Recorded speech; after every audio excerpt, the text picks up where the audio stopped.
அடுத்ததாக உஸ்தாத் ஆரம்பத்தில் ஒரு குர்ஆன் வசனத்தை ஓதுவார். எதுக்கு ஓதுறாருன்றே இல்லாமல் சும்மா பட்டும் படாமல் மறைமுகமான ஒரு செய்தியை சொல்லிட்டு போகிறார். என்ன குர்ஆன் வசனம்? சூரத்துல் கஹ்ஃப்ல 28வது வசனம், வலா துதியு மன் அஃபல்னா கல்பஹு அன் திக்ரினா. நபியே, யாருடைய உள்ளத்தை நம்மை நினைப்பதை நாம் மறக்கடிக்க செய்து விட்டோமோ அந்த மாதிரி ஆட்களுக்கு நீங்கள் கட்டுப்படாதீங்க என்ற மாதிரி ஒரு குர்ஆன் வசனத்தை ஓதி அவர் ஆரம்பிக்கிறார். என்ன சொல்ல வர்றார்? இந்த வஹாபிகள் அல்லாஹ்வை நினைக்க மாட்டேன்றாங்க, அல்லாஹ்வுடைய கலாமை யோசிக்க மாட்டேன்றாங்க, அவங்களுக்கு நாங்கள் கட்டுப்படக்கூடாது, முஸ்லீம்களை நீங்கள் தொடர்பு வைக்கக்கூடாது என்ற மாதிரி மறைமுகமாக ஒரு செய்தியை சொல்லிட்டு போகிறாரு. வலா துதி மன் அஃபல்னா கல்பஹு அன் திக்ரினா என்ற அந்த குர்ஆன் வசனத்துக்கு ஏற்ப லா துசாஹிப் இல்லா முஃமினா என்ற நபிகள் நாயகம் ஸல்லல்லாஹு அலைஹி வஸல்லம் அவர்களுடைய ஹதீஸுக்கு அமைவாக இந்த ஹதீஸை அந்த 5255வது இலக்கத்தில் வந்திருக்கின்ற ஹதீஸினுடைய உண்மை தன்மையை புரிந்து கொள்ள அல்லாஹ்வுடைய நசீபு இல்லாததனால் ஏற்பட்ட விளைவு என்ன தெரியுமா? நாங்கள் அல்லாஹ்வை நினைப்பதை விட்டு தடுக்கிறோமா, நீங்கள் அல்லாஹ்வை நினைப்பதை விட்டு மக்களை தடுக்கிறீர்களா? முதல்ல இந்த வசனம் என்ன சொல்லுது? அல்லாஹ்வை யாரு காலையிலும் மாலையிலும் நினைக்கிறார்களோ அந்த வசனம் முழுசா வாசிக்கணும். வஸ்பிர் நஃப்ஸக மஅல்லதீன யதுஊன ரப்பஹும் பில் அதாத்தி வல்லஸி. காலையிலும் மாலையிலும் உமது இறைவனை யார் அழைக்கிறார்களோ அவர்களோடு நபியை உம்மை கட்டுப்படுத்திக் கொள்ளுங்கள். யுரீதுன வஜ்ஹா, அவர்கள் அல்லாஹ்வுடைய திருப்தியை நாடுகிறார்கள். வலா தஅது ஐனாக அன்ஹும், அவர்களை விட்டு உங்களோட பார்வையை திருப்பிக் கொள்ளாதீங்க. துரீது ஸீனத்தல் ஹயாத்தித் துன்யா, இந்த உலக வாழ்க்கையின் கவர்ச்சியை நீங்கள் கருத்தில் கொண்டு அவங்களை விட்டு நீங்கள் விலகி போகாதீங்க. தாழ்ந்தவர்கள் என்று சில சஹாபாக்களோடு இருக்க வேணாம், அவங்களோட கூட்டு சேனாண்டு காஃபிர்கள் சொல்வார்கள். அந்த மாதிரி ஆக்களை விட்டு உங்களோட பார்வையை நீங்கள் விலக்கி கொள்ளாதீங்க.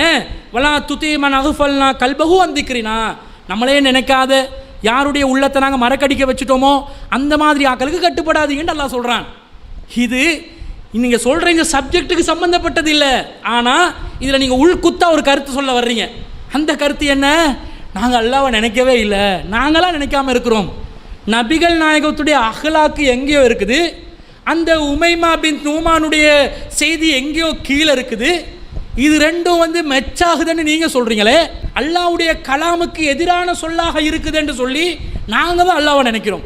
அல்லாஹ்வோட வசனம், அல்லாஹ் கொடுத்த உத்தரவாதம், அல்லாஹ் கொடுத்த சர்டிஃபிகேட், அல்லாஹ் கொடுத்த கேரண்டிக்கு இது மாற்றமாக இருக்குது. எனவே இந்த செய்தியில் தவறு இருக்கலாம்னு அது வேணான்ற மறுக்கிறோம்.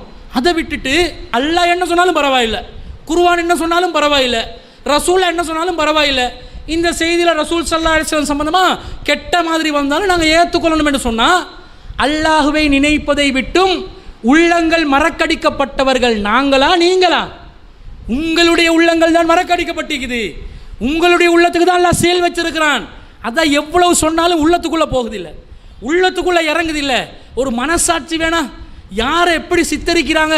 உங்களை சித்தரிச்சா பரவாயில்லைங்க, எங்களை சித்தரிச்சா பரவாயில்லை. எங்களோட உயிரும் மேலான உத்தம தூதர் ஸல்லல்லாஹு அலைஹி வஸல்லம் அவர்களை ஒரு பெண்ணை கடத்தி தப்பாக நடக்க போனதாக சித்தரிக்கிறாங்க.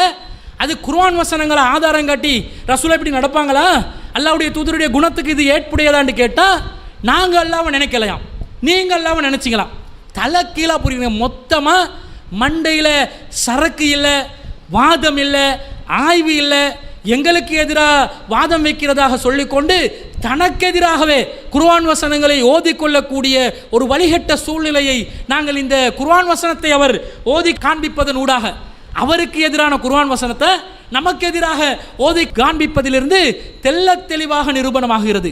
நீங்கள் தான் இந்த குர்ஆன் வசனத்தில் எச்சரிக்கப்பட்டவர்கள், எங்களுக்கு இந்த குர்ஆன் வசனத்தில் எந்த ஒரு எச்சரிக்கையும் இல்லை என்பதை நாங்கள் சொல்லிக்கொள்கிறோம். அடுத்ததாக தான் பயங்கரமான ஒரு செய்தி. என்ன சொல்கிறாரு? ஹதீஸ் ஒன்றை வாசிக்கிறாரு. என்ன ஹதீஸ் தெரியுமா? திர்மிதியில் வரக்கூடிய 2318வது இலக்கத்தை கொண்ட ஒரு செய்தி. ரசூல் ஸல்லல்லாஹு அலைஹி வஸல்லம் அவர்கள் சொல்கிறார்களாம், லா துசாஹிப் இல்லா முஃமினன், நம்பிக்கை கொண்ட ஒருவரை தவிர மற்றவர்களோடு நீங்கள் தோழமை கொள்ளாதீர்கள். வலா யகுல் தஆமக இல்லா தகியுன், இறையச்சமுள்ள ஒருவருடனே தவிர மற்றவர்களுடன் உங்களுடைய உணவை சாப்பிடாதீர்கள் என்று நபிகள் நாயகம் சொன்னார்கள் என்று அவர் வாசிச்சுட்டு போறாரு. அதுக்கு தஃசீரெல்லாம் பண்ணலை, அப்படி போறாரு, தஅவீல் பண்ணலை. லா துசாஹிப் இல்லா முஃமினா என்ற நபிகள் நாயகம் ஸல்லல்லாஹு அலைஹி வஸல்லம் அவர்களுடைய ஹதீஸுக்கு அமைவாக என்ன சொல்ல வர்றாரு? இவங்களோடலாம் நாங்கள் கூட்டு சேரக்கூடாது, இவங்களோடலாம் ஒன்றா சேர்ந்து சாப்பிடக்கூடாது. மறைமுகமாக ஒரு உள்குத்தாக ஒரு செய்தியை பதிவு செய்கிறார். முதல்ல இந்த செய்தியில் என்ன சொல்லப்படுது? நம்பிக்கை கொண்ட ஒருவருடன் தவிர நீங்கள் தோழமை கொள்ள வேண்டாம். அதாவது காஃபிர்களோட நீங்கள் தோழமை கொள்ளாதீங்க, காஃபிர்களோட நட்பு பாராட்டாதீங்க, காஃபிர்களோட நீங்கள் கை கோர்த்து கொள்ளாதீங்க. இந்த சஹ்ரானிய சிந்தனை உள்ளவர்கள் எப்படி அல்வலா வல்பரா என்று சொல்லி முஸ்லிம்களை மாத்திரம் நேசிக்க வேண்டும், காஃபிர்களை வெறுக்க வேண்டும் என்று ஒரு வழிகட்ட சிந்தனை மக்கள் மத்தியிலே புகுத்து இலங்கையில் ஒரு அடிப்படைவாதத்தை உருவாக்கி ஒரு பயங்கரவாத மாபாதக செயலை முஸ்லிம்களுடைய வரலாற்றிலே ஒரு கருப்பு வரலாறாக பதிவு செய்தார்களோ, அதற்கு வழிவகுக்கக்கூடிய, நாங்கள் மறுக்கக்கூடிய, நாங்கள் தூக்கி எறியக்கூடிய இன்னொரு செய்தி, ஒரு மறுப்புக்கு முட்டு கொடுக்கறதுக்கு இன்னொரு மறுக்கப்பட்ட செய்தியை கொண்டு வந்து இதனை ஏற்றுக்கொள்ளலாமா? ரசூல் ஸல்லல்லாஹு அலைஹி வஸல்லம் இப்படி தான் நடந்தார்களா? ரசூலா காஃபிர்களோடு தோழமை கொள்ளவில்லையா? ஹிஜ்ரத் செல்லும் போது ரசூல்லாவுக்கு வழிகாட்டியது யாரு? ஒரு காஃபிர் தானே. ரசூல் ஸல்லல்லாஹு அலைஹி வஸல்லம் அவங்களுக்கு மக்காவிலிருந்து மதீனாவுக்கு செல்வதற்கு பாதையை அமைத்து வழிகாட்டி கொடுத்தவர் ஒரு காஃபிர். ரசூலா அவருடைய தோழமை கொள்ளாததுனால தான் அவருக்கு ரசூலாவுக்கு வழிகாட்டினாங்களா? அல்லாஹ் ரப்புல் ஆலமீன் திருக்குர்ஆனில் என்ன சொல்றான்? சதகாக்கள் ஜகாத்துகளை நீங்கள் கொடுப்பதாக இருந்தால் வல் முஅல்லஃபத்தில் குலூபுஹும், எவர்களுடைய உள்ளங்கள் இஸ்லாத்தின் நோக்கி ஈர்க்கப்படுகிறதோ அத்தகைய முஸ்லிம் அல்லாதவர்களுக்கும் நீங்கள் கொடுக்கலாம். அல்லாஹ் குர்ஆனில் 9வது அத்தியாயத்தில் 60வது வசனத்தில் சொல்கிறான். அப்போ காஃபிர்களுக்கு கூட ஜக்காத்தில் ஒரு பங்கு கொடுக்கலாம் என்றா தோழமை கொள்ளலாம் என்று தான் அர்த்தம். தோழமை கொள்ளாமல் அவர்களை வெறுப்பதாக இருந்தால் ஜக்காத்தில் ஒரு பங்கு அவங்களுக்கு ஒதுக்கலாமா? ஒதுக்க முடியாது. அடுத்ததாக ஒரு செய்தி வருது. அஸ்மா பின்த் அபீபக்கர் ரலியல்லாஹு அன்ஹா அவர்கள் தங்களுடைய தாயாரான குத்தைலா அவர்கள் தன்னிடம் வந்து செல்வதை பற்றி, அபூபக்கர் ரலியல்லாஹு அன்ஹு அவங்களுக்கு 2 திருமணம். அதில் அஸ்மா பின்த் அபீபக்கர் ரலியல்லாஹு அன்ஹு அவங்களுடைய தாயார், ஆயிஷா ரலியல்லாஹு அன்ஹா அவங்களுடைய தாயார் வெவ்வேறானவங்க. அஸ்மா பின்த் அபீபக்கர் ரலியல்லாஹு அன்ஹு தாயார் இஸ்லாத்தை ஏற்றுக்கொள்ளவில்லை. அவங்க குத்தைலா இஸ்லாத்தை அவங்க கடைசி வரைக்கும் ஏற்றுக்கொள்ளலை. சில செய்திகள் ஏற்றுக்கொண்டதாக வருது, அது சரி ஆதாரபூர்வமானதாக இல்லை. அப்போ இவர்கள் இஸ்லாத்துக்கு எதிராக இருந்த ஒருவர், இஸ்லாத்தை ஏற்றுக்கொள்ளாத ஒருவர் அஸ்மா பின்த் அபீபக்கர் ரலியல்லாஹு அன்ஹு சந்திக்கிறதுக்கு வர்றாங்க. கதீம் து அலைய உம்மி, என்னுடைய தாயார் என்னை சந்திப்பதற்கு வந்தார்கள். வஹிய முஷ்ரிகத்துன் ஃபி அஹ்தி ரசூலில்லாஹி ஸல்லல்லாஹு அலைஹி வஸல்லம், ரசூலுல்லாஹ்வுடைய காலத்தில் ஒரு முஷ்ரிக்கான பெண்ணாக இருக்கும் நிலையில் என்னை சந்திக்க வந்தார்கள். நான் ரசூல் ஸல்லல்லாஹு அலைஹி வஸல்லம் அவர்களிடம் இது சம்பந்தமாக மார்க்க தீர்ப்பு பெற்றுக்கொள்வதற்காக சென்றேன். என்னுடைய தாயார் ஆசையுடன் என்னுடன் வந்துள்ளார். அவன் இஸ்லாத்தான ஏற்றுக்கொள்ளலை. அவர்களோடு நான் உறவை பேணி பாதுகாத்து வாழலாமா, உறவு பாராட்டலாமா என்று கேட்ட நேரத்தில் ரசூல் ஸல்லல்லாஹு அலைஹி வஸல்லம் நாம் சிலி உம்மக்கி, ஆமாம் உன்னுடைய தாயோடு நீ நல்ல முறையில் உறவை பேணிக்கொள் என்று நபி ஸல்லல்லாஹு அலைஹி வஸல்லம் அவர்கள் முஷ்ரிக்கான தாயாரோட உறவை பேணி வாழுமாறு ஹதீஸில் சொல்லியிருக்கும் பொழுது, இதுக்கு அமைய குர்ஆன் வசனமும் அல்லாஹ் தஆலா அருளி இருக்கிறான். வசாஹிபுஹுமா ஃபித் துன்யா மஅரூஃபா, தாயார் பெற்றோர்கள் முஷ்ரிக்குகளாக இருந்தாலும் அவர்களோட மார்க்க விஷயங்களை நீங்கள் கட்டுப்படாதீங்க. உலக விவகாரம் என்று வந்தால் வசாஹிபுஹுமா ஃபித் துன்யா மஅரூஃபா, அவங்க காஃபிர்களாக இருந்தாலும் உலக காரியங்கள் அவங்களோட நல்ல முறையில் நட்பை பாராட்டுங்கள் என்று அல்லாஹு ரப்புல் ஆலமீன் திருக்குர்ஆனில் 31வது அத்தியாயத்தில் 15வது வசனத்தில் அல்லாஹ் சொல்லி இருக்கிறான். அப்போ காஃபிர்களோடு நட்பு பாராட்டலாம். அல்லாஹ்வே அனுமதி தந்திருக்கும் பொழுது, அல்லாஹ்வே அதை அங்கீகரித்திருக்கும் பொழுது, இவங்க எப்படி இந்த ரசூல் ஸல்லல்லாஹு அலைஹி வஸல்லம் முஸ்லீம் அல்லாத மூமின் அல்லாதவர்களோடு நீங்கள் நட்பு பாராட்ட வேணாம் என்று சொல்லியிருப்பாங்களா? அந்த ஹதீஸில் பிற்பகுதி என்ன சொல்லுது? இரையச்சம் உள்ள ஒருவருடன் தவிர நீங்கள் உங்களுடைய உணவை சாப்பிடாதீர்கள். அப்போ நாங்கள் உணவு சாப்பிடும்போது ஒருத்தருக்கு இரையச்சம் இருக்குதா இல்லையா எப்படி நாங்கள் பார்க்கறது? இரையச்சம் உள்ளவர் என்றது வெளிப்படையாக தெரியக்கூடிய ஒண்டா, உள்ளம் சார்ந்த ஒண்டா? உள்ளம் சார்ந்த ஒன்று என்று சொன்னால் அதை எப்படி எடை போடுவது? அவருடைய இரையச்சத்தை நான் எப்படி அளப்பது? முடியாது. அப்போ இரையச்சம் உள்ள ஒருவருடன் தவிர நீங்கள் சாப்பிட வேணாம் என்று சொன்னால் அது ரசூல் ஸல்லல்லாஹு அலைஹி வஸல்லம் அவர்கள் சொல்லி இருக்கக்கூடிய ஒரு நபிமொழியாக இருக்குமா? அதை கண்டுபிடிக்க முடியாது. இதுக்கு மாற்றமாக அல்லாஹ் தஆலா என்ன சொல்கிறான்? நீங்கள் வேதம் உள்ளவர்களுடைய உணவை உண்ணலாம் என்று அல்லாஹ் சொல்கிறான். அல்-யௌம உஹில்ல லக்குமுத் தய்யிபாத்து வ தஆமுல் லதீன ஊதுல் கிதாப் ஹில்லுல் லக்கும் வ தஆமுக்கும் ஹில்லுல் லஹும், இன்றைய தினம் உங்களுக்கு நல்லதை நான் ஹலால் செய்கிறேன், வேதக்காரர்களுடைய உணவும் உங்களுக்கு ஹலால் என்று அல்லாஹ் சொல்கிறான். சூரத்துல் மாயிதால 5வது வசனம். நபிகள் நாயகம் ஸல்லல்லாஹு அலைஹி வஸல்லம் அவர்கள் ஒரு யூத பெண்ணுடைய விருந்தோம்பலை ஏற்றுக்கொண்டு அந்த விருந்தோம்பலில் சாப்பிட்டுள்ளார்கள் என்று சஹீஹுல் புகாரில 2617வது ஹதீஸில் வருது. அதில் தான் விஷம் வைப்பாங்க. அவங்க முஸ்லீம்களாக இல்லாததுனால தான் விஷம் வச்சிருந்தாங்க. யூதர்களாக இருந்ததுனால, பகைவர்களாக இருந்ததுனால தான் விஷம் வச்சாங்க. ஆனால் உலக விஷயத்தில் நட்பு பாராட்டினதுனால விருந்தோம்பல் அழைப்பை நபிகள் நாயகம் ஏற்றார்களா இல்லையா? அப்போ போனாங்களே, அப்போ இரையச்சம் உள்ளவர்களோட தவிர மற்றவர்களோட சாப்பிடக்கூடாதுன்னா அப்போ யூதர்களுடைய அழைப்பை ஏற்ற ரசூலா போயிட்டு இருப்பாங்களா? போயிட்டு இருக்க மாட்டாங்க. அப்போ இந்த செய்தியும் நம்பகமான அறிவிப்பாளர் வரிசை இருந்தாலும் திருக்குர்ஆனுக்கு முரண்படுகிறது, நம்பகமான ஹதீஸுகளுக்கு முரண்படுகிறது. எனவே இந்த செய்தியை நாங்கள் ஏற்றுக்கொள்ளக்கூடாது என்று நாங்கள் அறிவித்து கொண்டிருக்கிறோம். அதையும் தெரியாமல் ஒரு மறுக்கக்கூடிய கட்டுக்கதைக்கு முட்டு கொடுக்கறதுக்கு இன்னொரு கட்டுக்கதையை கொண்டாந்து முட்டு கொடுத்து மாட்டிக்கொண்டு முழிக்கக்கூடிய ஒரு நிலைக்கு உஸ்தாத் அவர்கள், பெரியவர்கள் தள்ளப்பட்டு விட்டார்கள் என்பது இதன் மூலம் விளங்குகிறது. எனவே பேசுகிறதுக்கு முன்னாடி, மறுப்பு சொல்கிறதுக்கு முன்னாடி கொஞ்சம் நம்முடைய கருத்துக்கள் என்னன்றதை பாருங்கள், முழுசாக பாருங்கள், முழுசாக ஆய்வு செய்யுங்க. முழுசாக ஆய்வு செஞ்சு நாங்கள் என்ன வாதங்களை வைக்கிறோமோ அந்த வாதங்களுக்கு பதிலை சொல்லுங்கள்.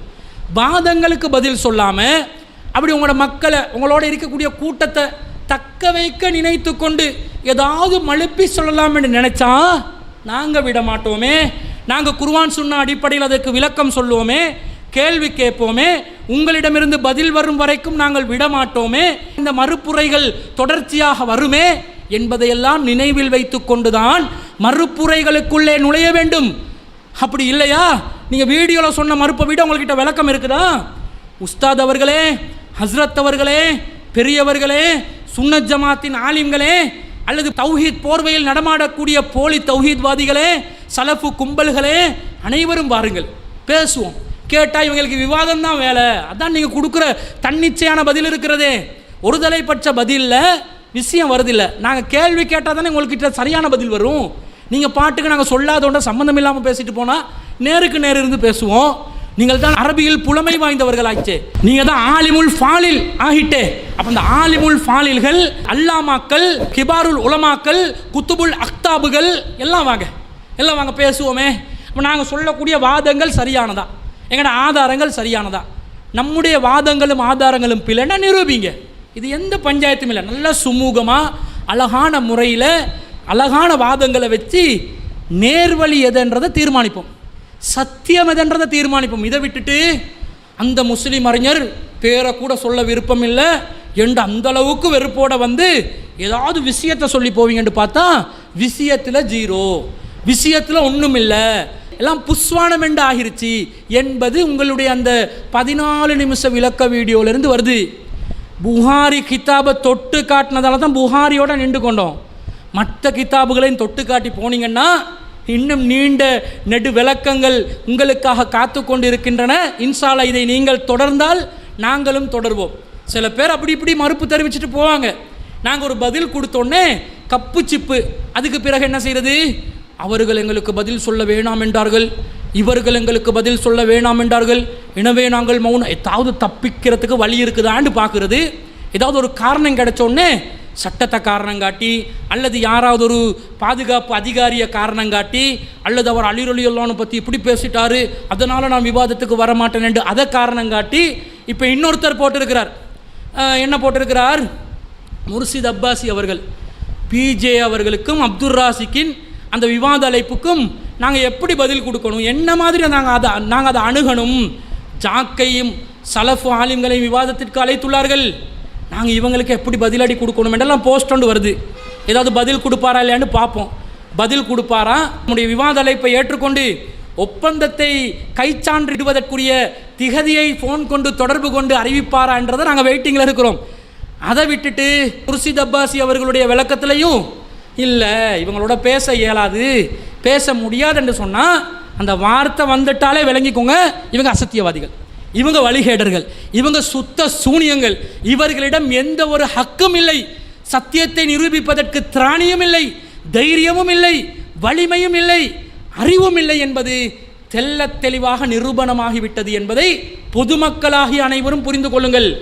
அவன் அப்படி, இவன் இப்படி, அவன் அப்படி பேசுவான், இவன் இப்படி பேசுவான், விவாதம் பண்ணுறதா இவனோட முழு நேர வேலைலாம் நமக்கு கிடையாது. அல்லாஹ் சொன்ன ஒரு வழிமுறை, வஜாதிலுஹும் பில்லதி அஹ்சன், அவர்களுடன் அழகிய முறையில் விவாதம் செய்யுங்கள். அந்த ஒரு வழிமுறை அடிப்படையில் அல்லாஹ் சொன்னதனால கூப்பிடுறோம். ரெண்டு தரப்பு இருந்து பேசிக்கொள்ளலாம், அழகாக பேசிக்கொள்ளலாம். இதை விட்டுட்டு போலி சான்றுகள் நொண்டி காரணங்களை சொல்லி நீங்கள் நழுவுவீர்கள் என்று சொன்னால் உஸ்தாத் ஆலிமுல் ஃபாலில் அவர்களுக்கும் சொல்கிறோம், ஏனைய சலஃபு கும்பல்களுக்கும் சொல்கிறோம், ஏனைய தௌஹீத் என்ற போர்வையில் நடமாடக்கூடிய முகநூல் வீரர்களுக்கும் சொல்கிறோம், நேருக்கு நேர் வாருங்கள். உங்களுடைய ஆலிம்கள் கிபாருல் உலமாக்களை அழைத்து வாருங்கள். சாதாரணமானவர்கள், உங்களுக்கு அறிஞர் பிஜே அவர்களோடு நடுக்க வேண்டாம். நீங்கள் உங்கள் பார்வையில் கருதக்கூடிய சாதாரணமானவர்கள் நாங்கள் வருகிறோம், பேசுவோம். சத்தியம் அசத்தியம் தான் வேலை. யார் பேச்சாளர், யார் திறமசாலி, யார் அறிவாளி, யாருக்கு அரபு தெரியும், யாருக்கு நொக்கத்து தெரியும், இது தேவையில்லை.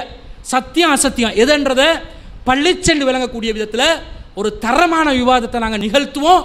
மக்களுக்கு நேர்வழியை அடைந்து கொள்வதற்கு வழியை காட்டுவோம் என்பதை சொல்லிக்கொண்டு, இந்த மறுப்புரையை அவர்கள் தொடர்ந்தால் நாங்களும் தொடருவோம் இன்ஷா அல்லாஹ் என்பதை கூறிக்கொண்டு விடை பெறுகிறேன்.